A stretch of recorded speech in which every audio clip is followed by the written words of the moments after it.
வணக்கம். இது நாடும் மேடும் நிகழ்ச்சி. இன்றைய நிகழ்ச்சியின் விருந்தினர்களாக இந்திய கம்யூனிஸ்ட் கட்சியின் மாநில துணை செயலாளர் திரு வீரபாண்டியன், எழுத்தாளர் மனுஷ்யபுத்திரன் இருவரையும் வரவேற்று நிகழ்ச்சிக்கு செல்லலாம். வணக்கம் சார். இன்றைய பரபரப்பான செய்திகளுக்கு முன்னால் தமிழ் சினிமாவின் முக்கியமான இயக்குனர் திரு மகேந்திரன் மறைந்து விட்டார் என்ற துக்க செய்தி இன்று காலையிலே வந்திருக்கிறது. தமிழ் சினிமாவின் மறக்க முடியாத பங்களிப்பை செலுத்திய இயக்குனர் என்ற வகையில் அவருடைய பங்களிப்பை நினைவுகூர முடியுமா? பொதுவாக மகேந்திரன் அவர்கள் எல்லா விதமான சம்பிரதாயமான வார்த்தைகளையும் தாண்டி எல்லா உயர்வின் அதிர்ச்சிகளுக்கும் உரிய ஒரு வார்த்தை, இந்த ஒரு கலைஞனாக தமிழ் சினிமாவிற்கு ஆற்றிய அவருடைய மகத்தான பங்களிப்பாக சொல்வதற்கு நிறைய விஷயங்கள் இருந்த போதும் கூட, முக்கியமாக தமிழ் சினிமாவை மகேந்திரனுக்கு முன் மகேந்திரனுக்கு பின் என்று நான் பிரிக்கலாம் என்று தோன்றுகிறது. ஏனென்றால் பொதுவாக சினிமா என்று வருகிற போது ஒருபுறம் கலைப்படங்கள், அதாவது யதார்த்தவாத படங்கள் என்றால் அது ஒரு குறிப்பிட்ட சில பகுதியினருக்கு மட்டுமே உரிய படங்களாகவும், வெகுசன சினிமா என்றால் அது முற்றிலுமாக யதார்த்தத்திற்கு புறம்பான ஒன்றாகத்தான் இருக்க வேண்டும். அது வரக்கூடிய கதாபாத்திரங்கள் எல்லாம் நாடகப்பாங்காக வசனங்கள் பேசிக்கொண்டு நாடகப்பாங்கான ஒரு கதை தன்மைக்குள் அவர்கள் இயங்கிக் கொண்டிருக்கக்கூடிய ஒரு காலகட்டம் தான் இங்கு இருந்தது.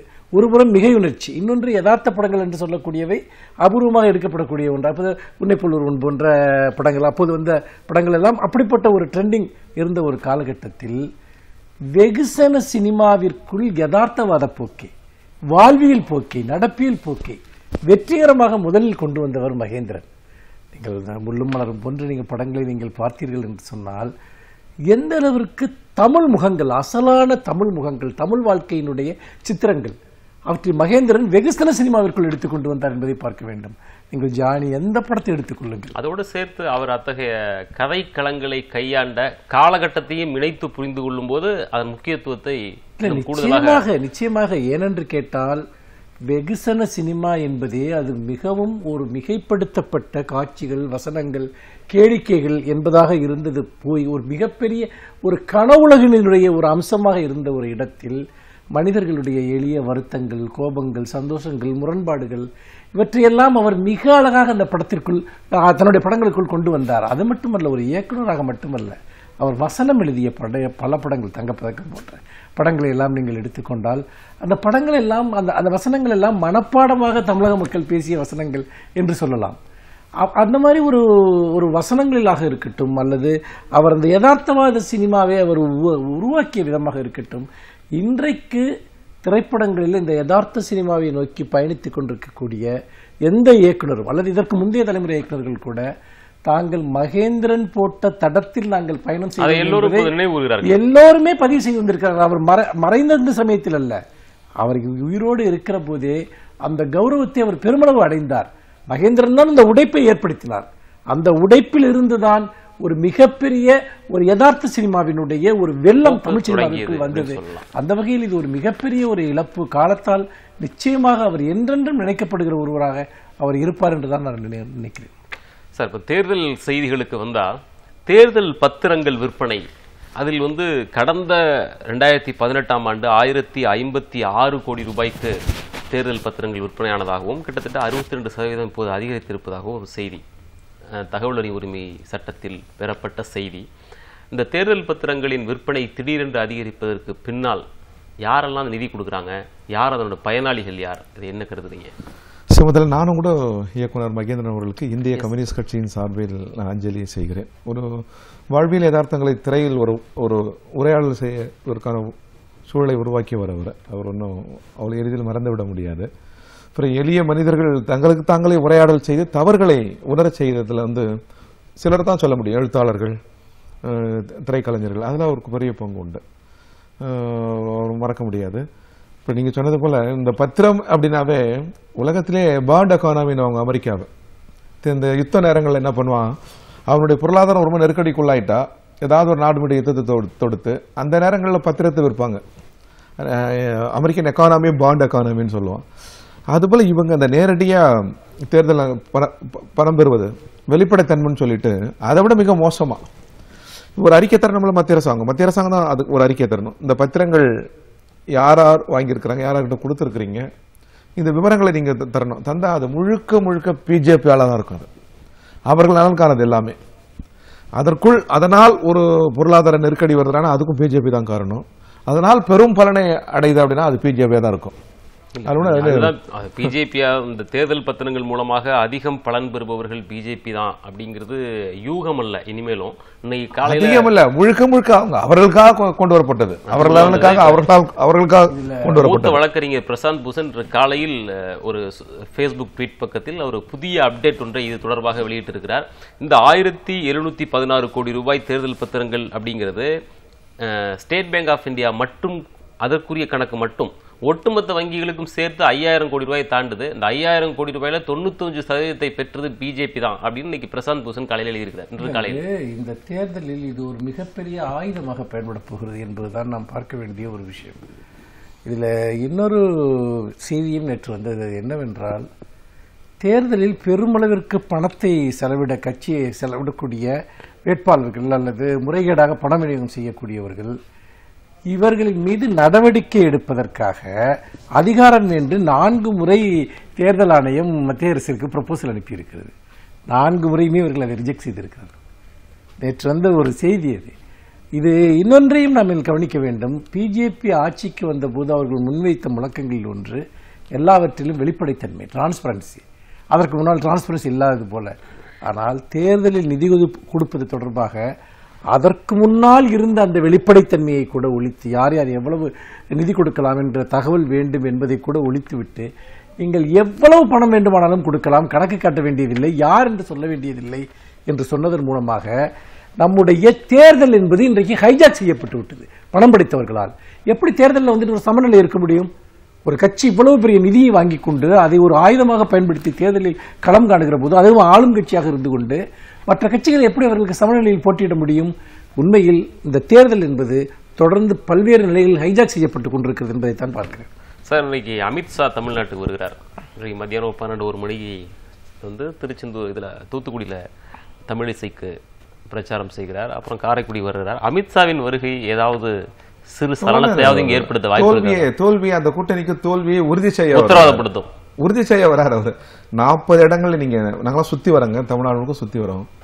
40 இடங்களிலும், புதுவை உள்ளிட்ட 40 இடங்களிலும் திராவிட முன்னேற்ற கழகத்தினுடைய கூட்டணி வெற்றி என்பது உறுதி செய்யப்பட்ட ஒன்று. இதை தடுப்பதற்கு என்னெல்லாம் பண்ணலாம்னு பார்ப்பாங்க பாருங்க. இப்ப அந்த ரைடுன்னு சொல்றாங்க இல்லையா, இதெல்லாம் அது ஒரு ஆயுதம். இன்னும் அடுத்தடுத்து ஏதாச்சும் பண்ணுவாங்க. ஏன்னா இயல்பாவே தெரியுது, ஜனங்க சாதாரண பேசுகிற பொழுது ஒரு அலை, இந்த கூட்டணிக்கு அலை வீசுவது மட்டுமல்ல, மக்கள் பேசுறான். உயர்மின் கோபுரம், 8 வழிச்சாலை, அனிதா, நீட்டு, நீங்க இது ஒன்றும் இயல்பாவே இந்த கோபம் அவங்களுக்கு அதிகமா இருக்கு. நீங்க யாராவது மறுக்கல, அந்த கோபத்தோடு இருக்கிறாங்க. தேர்தல் நேரத்தில் அந்த கோபம் வெளிப்படும் பாருங்க உங்களுக்கு. நீங்க எதை சொல்லி, இது முழுக்க முழுக்க அரசியல் நமக்கு தெரியும். இந்தியா முழுக்க வீடுகள் இல்லையா, பிஜேபி வீடுகள் இல்லையா, அதனுடைய கூட்டணி தலைவர்கள் வீடுகள் இல்லையா? அந்த பக்கம் கூட நீங்க போக மாட்டீங்களே, ரைட் பண்ண மாட்டீங்களே. அது என்ன, உங்களுக்கு எதிரானவர்களை மட்டும் நீங்க குறி வைக்கிறீங்க? என்ன ஜனநாயகத்துக்கு விரோதம் இல்லையா அது? இப்ப துரைமுருகன் சொல்ற ஜனநாயக விரோத செயல் இது. இது நீங்க வந்து இந்தியாவில் நீங்க ஆட்சிக்கு வந்து இந்தியாவில் ஏதாவது ஒரு பிஜேபி இப்ப செல்வந்தர்களே இல்லையா உங்க இயக்கத்துல? இல்ல வினோபாஜி இயக்கமா, ஜெயபிரகாஷ் நாராயண இயக்கமா, பூமிதான இயக்கமா உங்களது? அப்படி அல்ல என்பதற்கு தேர்தல் பத்திரங்களே சாட்சி. அது சாட்சி. அங்க போக மாட்டாங்க. இது அது கருவியா பயன்படுத்தி, ஏன்னா இது வெற்றி எல்லாருக்கும். எந்த தொகுதியில நீங்க போனாலும் கூடுற கூட்டம், நீங்க எதிர்கட்சிகள் கலக்கம் அடைந்திருக்கிறாங்க அவங்க. அதனால அவங்க என்ன பேச ஆரம்பிக்கிறாங்க? உரையாடல் இல்லை, அரசியல் உரையாடல் இல்லை. திமுக தலைமையிலான கூட்டணி ஒரு அரசியல் உரையாடல் செய்கிறது, அதுக்கு அவங்க தயாரா இல்லை. இந்த கூட்டத்தையும் அரசியல் உரையாடலையும் பார்த்து மிரண்டு போய் மிக தவறான முறையில் அவங்க பேசுறாங்க. எனவே இந்த வெற்றி எப்படி தடுப்பது என்று டெல்லியிலே திட்டமிடுறாங்க. இப்போ வருமான வரித்துறை சோதனை பற்றி சார் பேசினாரு. நேற்று சோழிங்கநல்லூர் பொதுக்கூட்டத்தில் திமுக தலைவர் பேசும்போது தன்னாட்சி அமைப்புகளை இந்த அரசு எப்படி கேடாக பயன்படுத்துகிறது, சிபிஐ உள்ளிட்ட வருமான வரித்துறை, தேர்தல் ஆணையம் உள்ளிட்ட அமைப்புகளை எப்படி கேடாக பயன்படுத்துகிறது என்று பேசினார். நேற்று கதிரானந்த் தாக்கல் செய்திருக்கிற மனு இன்று அவசர வழக்காக விசாரணைக்கு வர இருக்கிற நிலையில் தேர்தல் ஆணையம், வருமானத்துறை போன்ற தன்னாட்சி அமைப்புகளை இந்த அரசு எவ்வளவு தூரத்திற்கு மோசமான வகையில் பயன்படுத்துகிறது என்பதை பற்றி நீங்கள் விளக்க முடியும்? நீங்க நேற்று நடந்த இந்த சம்பவங்கள், அதை ஒட்டி வெளியிடப்பட்டிருக்கக்கூடிய காணொலிகள், இவற்றை யோசித்து பாருங்கள். முதல் கேள்வி, இந்த காணொலியை யார் வெளியிட்டார்? அதனுடைய சோர்ஸ் என்ன? எல்லா தொலைக்காட்சிகளும் அதை காட்டுகின்றன. தொலைக்காட்சிகள் அதை நேரடியாக படம்பிடித்தன. ஒரு வருமான வரி சோதனையை இதுவரைக்கும் சுதந்திர இந்திய வரலாற்றில் ஊடகங்களை வைத்துக் கொண்டு இதுவரைக்கும் நடத்தி இருக்கிறார்களா? சரி, அப்படி ஊடகங்கள் நேரடியாக அதை பதிவு செய்யவில்லை என்று சொன்னால், நேரடியாக பதிவு செய்ததால் எந்த ஊடகம் அதை பதிவு செய்தது? சரி, அதை வருமான வரித்துறையினரே பதிவு செய்தார்கள் என்றால் அதை யார் ஊடகங்களுக்கு கொடுத்தார்கள்? எந்த அடிப்படையில் கொடுத்தார்கள்?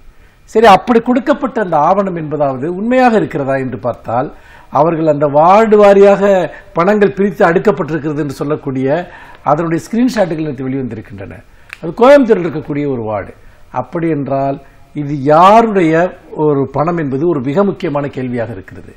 இவர் ஏன் இது அதிமுகவினர் கொடுப்பதற்காக வைத்திருக்கின்ற ஒரு பணத்தை கூட இவர்கள் ஷூட் செய்து எடுத்துக்கொண்டு வந்து இது துரைமுருகன் வீட்டில் கைப்பற்றப்பட்ட பணம் அல்லது துரைமுருகனுடைய உறவினர்கள் வீட்டில் கைப்பற்றப்பட்ட பணம் என்று சொல்வதற்கு எவ்வளவு நேரமாகும்? அதாவது இந்த ஆட்சிக்கு ஒரு பாரம்பரியம் இருக்கிறது. அந்த பாரம்பரியத்தை நினைவூட்ட விரும்புகிறேன். ஜெயலலிதாவினுடைய ஆட்சி காலம் அந்த 2001, 2006 அந்த ஒரு கொடுங்கோல் காலகட்டத்தில் என்ன செய்வார்கள் என்றால், கஞ்சா வழக்குகள் மிக பிரபலமானவை. அதாவது நீங்கள் யாரையாவது ஒருவரை பழிவாங்க என்றால் அவர்கள் வீட்டில் கஞ்சாவை வைத்துவிட்டு போய் இவர்களே எடுத்து அவர்களை கஞ்சா வழக்கில் கைது செய்வார்கள். இப்படி கைது செய்யப்பட்டவர்கள் யார் என்றெல்லாம் நீங்கள் நினைத்து பார்த்தால் அது ஒரு மிகப்பெரிய ஒரு கதை. அதே போல இன்றைக்கு வேறொரு உத்தியை பயன்படுத்துகிறார்கள். இது கஞ்சா வழக்கு போட்டார்கள் இல்லையா, அதனுடைய தொடர்ச்சி இது. அப்படி பார்க்கிற போது போலியான இது போன்ற ஆவணங்களை உருவாக்குவது, அவற்றை ஊடகங்களுக்கு கொடுப்பது, இதனுடைய நோக்கம் என்பது என்ன? வரலாறு இருக்கிறது. அதாவது சொல்லுங்க, மக்கள் மத்தியில் ஒரு திட்டமிட்ட ஒரு பிரச்சாரத்தை மேற்கொள்ள வேண்டும், திமுக வேட்பாளருக்கு எதிராக ஒரு அவநம்பிக்கையை ஏற்படுத்த வேண்டும், தவிர வேற என்ன நோக்கமா இருக்க முடியும்? இல்லை, தேர்தலை நிறுத்தணும் சார். தேர்தல் நடக்கக்கூடாது. அரவக்குச்சியிலும் தஞ்சையிலும் இதற்கு வெளியில ஒரு பிரம்மாண்ட நோக்கம் இருக்கு கண்டிப்பா. ஏன்னா எலெக்ஷன் நடந்ததுன்னா திமுக மெஜாரிட்டியா வின் பண்ணணும்னு தெரியும். தமிழ்நாட்டில் ஒவ்வொரு தேர்தலையும் நடத்துறதுக்கு இவங்க என்னென்ன சூழ்ச்சிகளை செய்து அந்த தேர்தலை நிறுத்தி இருக்கிறார்கள் என்பதை தினமும் பார்க்கிறோம். நீதிமன்றத்தில் போராடி ஒவ்வொரு தேர்தலையும் நடத்துறதுக்கான உரிமைகளை பெற்றிருக்கு. திருப்பரங்குன்றத்தில் என்ன நடந்துச்சு? நீதிமன்றம் மிக கடுமையான கண்டனங்களை தெரிவித்த பிறகு தேர்தல் ஆணையம் எந்த அடிப்படையில் இந்த தேர்தலை நிறுத்தி வைத்தது, நாங்கள் நிறுத்த சொன்னோமா, தடை இருக்கிறதா என்றெல்லாம் கேட்ட பிறகு வேறு வழி இல்லாமல் தேர்தலை நடத்துகிறோம் என்று சொல்லி இருக்கிறார்கள். அப்படிப்பட்ட நிலையில் அரவக்குறிச்சியிலும் தஞ்சையிலும் என்ன நடந்தது? பணப்பட்டுவாரா என்று சொல்லி தேர்தலை நிறுத்தினார்கள். எதற்காக நிறுத்தினார்கள்? திமுக முழுக்க அந்த தொகுதியில் மிகப்பெரிய வெற்றியை பெறும் என்று தெரிந்தவுடன் அந்த தேர்தலில் பணப்பட்டுவாடா என்ற ஒரு விஷயத்தை கட்டினால் அந்த பணப்பட்டுவாடா செய்தவர்கள் மீது என்ன நடவடிக்கை எடுத்தீர்கள்? அந்த வேட்பாளர்கள் திரும்பவும் போட்டியிட்டார்களே, நீங்கள் ஏதாவது நடவடிக்கை எடுத்தீர்களா? மாற்றங்களை கொண்டு வந்தீர்களா? உங்கள் நோக்கம் என்ன? அதற்கு பிறகு அதிமுக ஆட்சிக்கு வந்த பிறகு ஒரு தனியாக அந்த 2 தொகுதிகள் தேர்தல் நடக்கிற போது முழு அரசு எந்திரத்தையும் பயன்படுத்தி நீங்கள் வெற்றி பெறுகிறீர்கள். அப்படிப்பட்ட ஒரு நிலையில் இப்பொழுது திமுக மிகப்பெரிய முழுமையான வெற்றியை பெற்றுவிடக் கூடாது என்பதற்காக இவர்கள் என்ன வேண்டுமானாலும் செய்வார்கள் என்பதற்கு ஒரு உதாரணம்.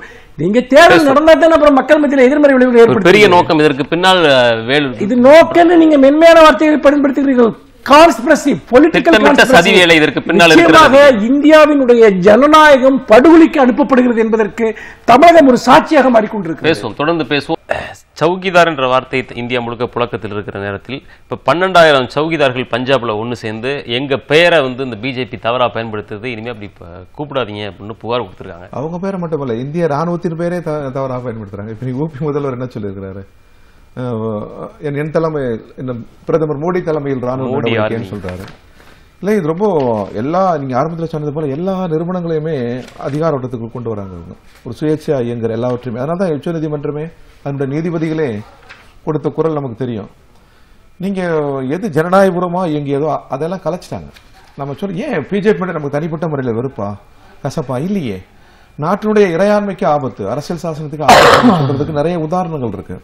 ஒரு 5 ஆண்டு திட்டம் இந்த நேர்காலத்திலிருந்து இருந்தது, அதை நீங்க கலைச்சிட்டீங்க. தேசிய திட்டமிட முறை, ஒரு விண்வெளி ஆய்வு மையம் நமக்கு கிடைத்தது அந்த தேசிய திட்டமிட முறையில தான். ஒரு சாராபாய் நமக்கு கிடைச்சது, ஒரு அப்துல் கலாம் நமக்கு கிடைச்சது, எல்லாம் இந்த தேசிய திட்டமிட முறையில தான். இந்த தேசிய திட்டமிட முறைக்கு எத்தனை முறை நாடாளுமன்றத்தில் விவாதங்கள் நடைபெற்றது, எதிர்கட்சிகளை கேட்டறிந்தார் ஜவஹர்லால் நேரு. நீங்க ஒரு நொடியில் அதை கலைச்சிட்டீங்க. ஒரு 40-50 பேரிடம் இருந்த அதிகாரம் இன்னைக்கு பிரதமர்கிட்ட இருக்கு. இந்த சௌகிதார் விவகாரத்துக்கு வரும்போது அவங்க கொடுத்த மனுல எங்களுக்கு மாத சம்பளம் 1200 ரூபா 300 ரூபா தான், இவங்க லட்சங்கள்ல சம்பளம் வாங்கிட்டு சௌகிதார் பயன்படுத்துறீங்கன்னு அவங்க சொல்றாங்க. இந்த மாதிரி அதாவது ஒரு உண்மையான காவலாளிகள் அவர்கள்லாம். இவரும் காவலாளி தான், ஆனா இவர் கார்பரேட் நிறுவனங்களுக்கான காவலாளி, நாட்டு மக்களுக்கான காவலாளி அல்ல. இது தேர்தலில் தெரிய வரும். இப்ப நாம சொல்ல வருது என்னன்னா, இவ்வளவு கோடி பணம் இருக்கு இல்லையா, நீங்க சொல்வது வாதத்துக்கு வச்சுக்குவோம். சரி, இங்க நீங்க இந்த பணம் இருக்கு, இது சட்டப்படி தான் இதை நிரூபிக்கணும், அது இருக்கட்டும். நீங்க இந்த 2 மாதத்துல பல லட்சம் கோடி பேங்க்ல இருந்து எடுத்திருக்கீங்க, எல்லாம் கார்ப்பரேட் நிறுவனங்கள் பேர்ல எடுத்திருக்கீங்க. இதெல்லாம் யாரு? ஒரு வெள்ளை அறிக்கை நீங்க கொடுத்தா தெரிய வரும். நீங்க இதுக்காக யார் காரணம்? மத்திய அரசாங்கம் தான் அதுக்கு காரணம், மத்திய அரசாங்கம் தான் அதுக்கு பொறுப்பு இருக்கணும்.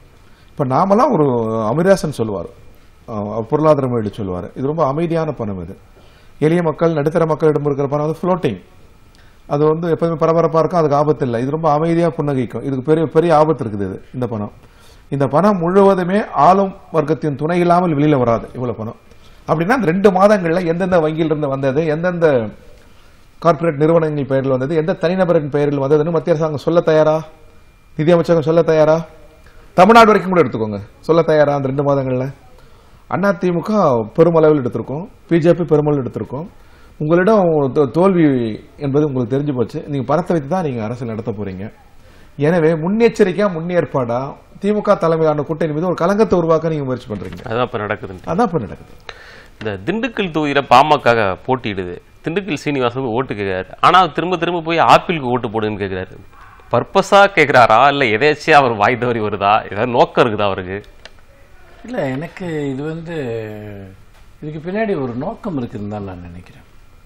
என்னன்னு கேட்டீங்கன்னா, இன்னைக்கு இந்த மாதிரி விஷயங்கள் தொடர்ந்து வைரல் ஆகிறது, தான் மேல ஒரு பெரிய கவனம் உருவாகிறது, ஒரு அற்பமான ஒரு பப்ளிசிட்டி ஆசை. இவங்க அந்த லெவல்ல தான் பேசக்கூடியவங்கிறது நம்ம எல்லாருக்குமே தெரியும். ஆனா ஒரே விஷயத்தை அவர்கள் திரும்ப திரும்ப செய்கிறார்கள் என்று பார்க்கிற போது உடனடியாக தன் மீது ஒரு ஊடக கவனம் வருவது, கவனிப்பது. ஏன்னா இவர்கள் பேசுகிற அவங்க கொள்கை ரீதியா பேச போறாங்களா? அப்படி நேர் வழியில் பேசி ஊடக கவனத்தை பெற முடியல. எப்படி பெறுவது? நீங்க சொல்லுங்க பார்க்கலாம். இப்ப அதிமுக அமைச்சர்கள் பேசுகிற பேச்சை எல்லாம் நீங்கள் பாருங்கள். இவர்கள் தாங்கள் செய்த கொள்கைகளை சொல்லி அல்லது தங்களுடைய திட்டங்களை சொல்லி மக்களுக்கு செய்த நன்மைகளை சொல்லி இவர்கள் கவனம் பெற முடியுமா? அப்படி இருக்கிற போது ஒரு காலத்தில் விஜயகாந்திற்கு அப்படிப்பட்ட ஒரு பெரிய புகழ் கிடைத்துக் கொண்டிருந்தது.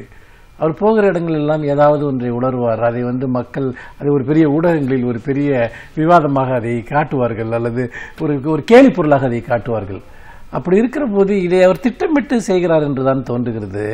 ஏனென்றால் இதன் மூலமாக தன் மீது ஒரு வெளிச்சத்தை அவர் தக்க வைத்துக் கொள்ள முயற்சிக்கிறார். ஆனால் என்ன பிரச்சனை என்று சொன்னால், ஒரு தேர்தல் என்று வருகிற போது அதில் விவாதிப்பதற்கு பேசுவதற்கு 1000 விஷயங்கள் இருக்கின்றன. நான் இதை எப்படி பார்க்கிறேன் என்று சொன்னால், முழுக்க முழுக்க பொய்கள், அவதூறுகள், தனிமனித காழ்ப்புகள் என்ற அடிப்படையில் ஆளும் கட்சி இன்று இந்த தேர்தலை சந்தித்துக் கொண்டிருக்கிறது. தமிழகத்தினுடைய நலன்கள் சார்ந்து, உரிமைகள் சார்ந்து ஒரு வார்த்தை அவர்கள் பேசுகிறார்களா என்பதை நீங்கள் இதை நினைத்து பார்க்க வேண்டும். ஆனால் இவர்கள் பேசுவது எல்லாமே கவனத்தை திசை திருப்புவதற்காக போடுகிற நாடகங்கள். இன்னொன்று, இந்த கூட்டணி கட்சிகளுக்கிடையே எந்த விதமான ஒருங்கிணைப்பும் இல்லை என்பதைத்தான் பார்க்க முடிகிறது. தன்னுடைய ஒரு கட்சிக்காக நீங்கள் தன்னுடைய கூட்டணி கட்சிக்காக போய் பிரச்சாரம் செய்கிறீர்கள். அந்த கட்சியினுடைய சின்னம் என்னவென்று கூட உங்கள் மனதில் பதியவில்லை. நீங்கள் நேற்று வரை உங்களுக்கு எதிரியாக இருந்தவர்கள் தானே, அந்த சின்னத்தை நீங்கள் எப்படி மறக்க முடியும்? ஆனால் நீங்கள் அந்த சின்னத்தை கூட நீங்கள் மனதில் வைத்துக் கொள்ள முடியவில்லை என்றால் மக்களுடைய எந்த பிரச்சனையை இவர்கள் மனதில் வைத்துக் கொள்வார்கள்? இந்த கேள்விதான் மிக மிக முக்கியமானது. அவர்களுடைய சிந்திக்கும் திறன், அவர்களுடைய நினைவு திறன், அல்லது அவர்களுடைய பேச்சிற்கும் அவர்களுடைய எண்ணங்களுக்கும் இடையே இருக்கக்கூடிய இடைவெளிகள். இவர்களை போன்றவர்கள் அமைச்சர்களாக இருக்கிற போது அவர்கள் எப்படி மக்கள் பிரச்சனையை கையாள்வார்கள்? இதைத்தான் நீங்கள் சிந்திக்க வேண்டும். இது வெறுமனே ஏதோ நம்ம கேலி செய்துவிட்டு சிரித்து விட்டு போகிற ஒரு விஷயம் அல்ல. இந்த கேலிக்குரியவர் தான் ஒரு அமைச்சராக இருக்கிறார். அவருக்கு கீழ் அந்த துறை இருக்கிறது. அதற்கு கீழ் எத்தனை பிரச்சனைகளில் அவர் முடிவெடுக்க வேண்டி இருக்கிறது. இந்த பிரச்சனைகளை எல்லாம் அவர் எப்படி கையாள்வார்? தொடர்ச்சியாக இந்த காமெடி நாடகத்தை அவர் போட்டுக் கொண்டிருக்கிறார். அப்படி என்றால் அவருடைய ஸ்டேட்மென்ட்ஷிப், அவருடைய அந்த ஒரு ஆளுகை திறன் அது என்னவாக இருந்திருக்கும் என்பதை நீங்கள் எடை போட்டு பார்க்க வேண்டும். அப்படி பார்த்தால் தான் இந்த மாதிரி கோமாளித்தனம் செய்கிற நபர்கள் தங்கள் கோமாளித்தனங்களால் தங்களுடைய இயலாமைகளை மூடி மறைக்கிறார்கள். தங்களுக்கு தகுதியற்ற இடங்களில் அவர்கள் அமர்ந்திருக்கிறோம் என்பதை மூடி மறைத்துக் கொண்டிருக்கிறார்கள். நாம் முதலில் இதை பார்த்து சிரிப்பதை நிறுத்த வேண்டும். இப்படிப்பட்ட ஆள்தானா நீ எங்களை ஆண்டு கொண்டிருக்கிறாய் என்ற கேள்வியை மக்கள் கேட்க வேண்டும். நீ இப்படி பேசுகிற, நீ எப்படி எங்கள் பிரச்சனைகளை புரிந்து கொள்வாய் என்பதை மக்கள் கேட்க வேண்டும். நாம் எல்லாவற்றையும் கேலியாக மாற்றுவதன் மூலமாக இவர்கள் சுலபமாக தப்பித்து போய்விடுகிறார்கள் என்றுதான் நான் நினைக்கிறேன். செம்மலை பிரச்சாரத்தின் போது சேலத்தில் அன்புமணிக்காக பிரச்சாரம் செய்து கொண்டிருந்த போது ஒரு தொண்டரை அடித்தார். அது நேற்று 2 நாட்களுக்கு செய்தி. அந்த தொண்டர் என்று புகார் செய்திருக்கிறார். நானும் அதிமுக காரன் தான், என்ன அடிச்சிட்டாரு. இந்த புகார் மீது நடவடிக்கை எடுக்க ஏதாவது வாய்ப்பு? காரணம்னா ஒரு அரசியல் உரையாடலுக்கான மேடை இல்லை, வெறும் பதட்டம், வெறுப்பு, கோபம், பணம், இப்படிதான். இப்ப நீங்க திமுக கூட்டணி அதனுடைய தலைவர்கள் அரசியல் உரையாடல் கிடைக்கும், மேடை போட்டு அரசியல் பேசுறோம். அப்படி ஏதாச்சும் பேசுறாங்களா? மேடை போட்டு நிதானமா இதை நீங்க பேரறிஞர் அண்ணா, டாக்டர் கலைஞர், இன்றைக்கு திமுக தலைவர், இடதுசாரிகள் எப்பொழுதுமே ஜனநாயகம் அடுத்த கட்டத்துக்கு போகும். இல்ல ஜனநாயகம் முடங்கிடும், வெறுப்பு அரசியலுக்குள் முடங்கிடும், இல்ல ஜாதி மதம் பரன் முடங்கிடும். இதெல்லாம் உடைக்கணும் இல்ல. இந்திய நாடாளுமன்ற ஜனநாயகத்திற்கு பெரும் தடையாக இருப்பது ஜாதி மதம், ஒரு அதிகாரம் ஒரு இடத்தில் குவிவது. இதை பற்றி பேசலையே. இப்ப திமுக தேர்தல் அறிக்கையில முதல்லயே கூட்டாட்சி முறை பற்றி பேசுகிறோம். மத்திய அரசில் குவிந்திருக்கிற அதிகாரத்தை உடைப்பது. இல்லைன்னா ஜனநாயகம் அடுத்த கட்டத்துக்கு போக முடியாது. ஜனநாயகம் நீர்த்து போய்விடும். எனவே இது பற்ற உரையாடல் பிரதமரிடமிருந்து வரல, முதல்வரிடம் வரணும். ஏன்னா உயர்ந்த பொறுப்பில் இருக்கிறவங்க சொல்லாடலே ரொம்பவும் மலிவாக இருக்கிறது, ரொம்பவும் பின்தங்கி இருக்கிறது. எனவே நம்ம என்னதான் திமுக கூட்டணியிலிருந்து உரையாடல் கிடைத்தாலும் அவர்கள் வர மறுக்கிறார்கள். இப்படி திசை திரும்ப பாக்குறாங்க, ரைடு அப்படி இப்படின்னு சொல்லி திசை திரும்ப பாக்குறாங்க. இல்ல மலிவான ரொம்ப கீழே இறங்கி மலிவான வார்த்தைகளை பயன்படுத்துறாங்க. இது தமிழ் குரு நல்லுலகம் பார்த்து கொண்டுதான் இருக்கிறது. கற்றவர்கள், ஒவ்வொரு குடும்பங்களிலும் அறிவில் சிறந்தவர்கள் எல்லோரும் பார்க்கிறாங்க. தமிழக உரிமையின் மீது நடத்தப்பட்ட தாக்குதல் அவர்கள் ஒன்றும் மறந்துடல. எனவே அந்த மாணவர், இளைஞர், ஆண், பெண் எல்லோருமே காத்துக் கொண்டிருக்கிறார்கள். அந்த தேர்தல் வாக்களிக்கிற தேதிக்காக காத்துக் கொண்டிருக்கிறார்கள். மிகுந்த கோபத்துடன் இருக்கிறார்கள், வாக்களிப்பார்கள். பாருங்க, நீங்க 40 இடங்களிலும் தமிழ்நாட்டை பொறுத்தவரை திமுக தலைமையிலான கூட்டணி வெற்றி பெறும். இந்தியாவிலும் பிஜேபி தோற்கும். அந்த அலை இப்ப வீச துவங்கி இருக்கிறது. எனவே ஒரு நல்லது ஒரு ஆட்சி மாற்றம் வரும், ஜனநாயகம் தழைக்கும், அடுத்த கட்டத்துக்கு ஒரு நம்பிக்கை அது உருவாக்கும் சொல்றீங்க. முதலமைச்சர் எடப்பாடி பழனிசாமி டெல்டா மாவட்டங்களில் தேர்தல் பிரச்சாரத்தை மேற்கொண்டிருக்கிறார். 2-3 நாட்களுக்கு முன்னாடி ஒரத்தநாடு பகுதியில் பிரச்சாரம் பண்ணிட்டு இருக்கும்போது பிரச்சார மேடையில் ஒரு செருப்பு விழுந்தது. வீடியோ காட்சிகள்லாம் நம்ம பார்த்தோம். அந்த செருப்பு வீசிய இளைஞரை கைது செய்திருக்காங்க என்று காலையில் போலீஸ் அறிவிச்சிருக்காங்க. அவர் அந்த ஒரத்தநாடு பகுதியை சேர்ந்த ஒரு கிராமத்தை சேர்ந்தவர், கஜா புயலால் பாதிக்கப்பட்டவர் என்று இப்போதைய முதல் கட்டமாக வருகிற செய்தி. இது போன்ற கோபம் அந்த ஒரு இளைஞருக்கு மட்டும்தான் இருக்கிறதா? இது நீங்க ஒரு விதத்தில் பார்த்தீங்கன்னா, நீங்க சர்வதேச அளவில் இது போன்ற சம்பவங்கள் தலைவர்களுக்கு எதிராக நடப்பதை பார்க்கிற போது, ஒரு நாட்டிற்கு எதிராக போர் தொடுத்த அதிபர்கள் அல்லது ஒரு பெரிய வேறொரு நாட்டைச் சேர்ந்த ஒரு நாட்டின் மீது ஒரு மிகப்பெரிய வன்முறையை ஏவியவர்கள், இவர்கள் மீது அவர்கள் வருகிற போது, அந்த நாட்டிற்கு வருகிற போது செருப்பு வீசக்கூடிய சம்பவங்கள் எல்லாம் நடக்கும். ஏன் ஒரு சமயத்தில் ஒரு பத்திரிகையாளரை கூட அப்படி ஒரு நடந்து கொண்டதெல்லாம் நாம் பார்த்திருக்கிறோம். ஆனால் இந்தியாவில் என்ன பிரச்சனை என்றால், தங்கள் சொந்த ஒரு தலைவர்களுக்கு எதிராக அல்லது இது போன்ற ஒரு அதிகாரத்தில் இருக்கக்கூடிய ஒரு செருப்பு வீசக்கூடிய சம்பவம் நடக்கிறது என்று சொன்னால், அந்த மக்களின் மீது இவர்கள் வன்முறையை அரங்கேற்றி இருக்கிறார்கள் என்பதுதான் அர்த்தம். என்றால் இந்த கஜா புயல் பாதித்த இந்த 8 மாவட்டங்களில் நாம் வேறு பிரச்சனைகளை நாம் கடந்து வந்து விட்டோம். ஒரு மாதம் பேசணும் நம்ம அந்த மாவட்டங்களை பற்றி. ஆனால் அதற்கு பிறகு அவருடைய வாழ்வாதாரம் என்னானது? அரசு அவர்களை முற்றாக கைவிட்டு விட்டது. அவர்களை திரும்பி கூட பார்க்கவில்லை. மத்திய அரசு ஏதாவது ஒரு துரும்பை கிள்ளி போட்டிருக்குமா? ஆனால் இன்றைக்கு அந்த மத்திய அரசோடு சேர்ந்த அவர்களுக்கு வாக்கு கேட்டுக்கொண்டு ஒரு முதலமைச்சர் வருகிறார். நீங்கள் என்ன செய்தீர்கள் அந்த மக்களுக்கு? முற்றாக இன்னும் ஒரு 10 வருஷம் கழிஞ்சா கூட அவங்க எழுந்து வர முடியாது. ஆனால் ஒரு சின்ன கூச்சம் இல்லாமல் திரும்ப வந்து எங்களுக்கு வாக்களியுங்கள் என்று கேட்கிறீர்கள். செருப்பு வீசத்தான் செய்வார்கள். நான் நியாயப்படுத்தவில்லை, நான் அதை சரி என்று சொல்லவில்லை. ஆனால் மக்கள் தங்கள் கோபத்தை எப்படி காட்டுவார்கள்? உண்மையில் என்னை பொறுத்த வரைக்கும் இது போன்ற செயல்களை தவிர்ப்பது நல்லது. அவர்கள் தாங்கள் போடுகிற வாக்குகளின் மூலமாக இந்த அரசிற்கு ஒரு பாடம் கற்பிக்க வேண்டும் என்பதுதான் ஒரு ஜனநாயகமாக இருக்க முடியும். இது சில மாதங்களுக்கு முன்பு இப்போது அதிமுக கூட்டணியில் இருக்கிற பாமகவின் திரு அன்புமணி ராமதாஸ், முதலமைச்சர் எடப்பாடி பழனிசாமி எந்த ஊருக்கு சென்றாலும் பாதிக்கப்பட்ட மக்கள் இருக்கிறார்கள், அவர்கள் தேர்தலுக்கு ஓட்டு கேட்டு போனால் மக்கள் செருப்பை வீசுவார்கள் என்று அன்புமணி பேசினார். 4 மாதங்களுக்கு ஏறக்குறைய இந்த சூழ்நிலையை மிக துல்லியமாக கணித்தவர் என்று அவரை சொல்லலாம். நீங்க தொடர் சொன்னது போல இந்த PLO பாலஸ்தீன விடுதலை இயக்கம் இருக்கு இல்லையா, அங்க ராணுவத்துக்கு எதிராக இண்டிபெண்டா மூவ்மெண்ட்னு ஒரு ஆரம்பிச்சாங்க. அப்படின்னா ராணுவத்தை பார்த்தால் கல் எறிவது, பள்ளி கூட குழந்தை போகும், ராணுவ டேங்க் இருக்கும், கல் எடுத்து அடிப்பான். அது ஒரு பெரிய இயக்கமாக ஆனது. உங்களுக்கு சாதாரணம் அல்லது. அதாவது எப்படின்னா எவ்வளவு பெரிய ஆயுதங்களும் விடுதலையை நசிக்க விட முடியாது என்பதற்குரிய செய்தி. அந்த செய்தி எல்லாரும் கல்லால் அடிச்சான். ஆர்மியை பார்த்து சின்ன குழந்தைங்களாம் அடித்தது, பெண்கள்லாம் அடிச்சாங்க. அது ஒரு இயக்கம். எனவே நான் இந்த செருப்படிப்பதை ஒரு இயக்கமாக நான் சொல்ல வரல, அப்படி சொல்ல வரல. ஆனா நீங்க அதற்கு பின்னால் இருக்கிற மக்களின் கோபம், அதனுடைய வெளிப்பாடா தான் நம்ம பார்க்கணும். அந்த இந்த வெளிப்பாடு தான் தேர்தல்ல பாருங்க, இது கோபத்தின் வெளிப்பாடு. இந்த தேர்தல்ல பிரதிபலிக்கும். வரலாறு காணாத வெற்றியை திமுக தலைமையிலான கூட்டணி வெற்றி பெறும், சாதித்து காட்டும். பாருங்க, இதெல்லாம் இதோட அறிகுறி தான். இதெல்லாம் நீங்க இருவருக்கும் நன்றி. நாடும் ஏடும் நிகழ்ச்சி நிறைவடைகிறது. மீண்டும் நாளை சந்திக்கலாம். வணக்கம்.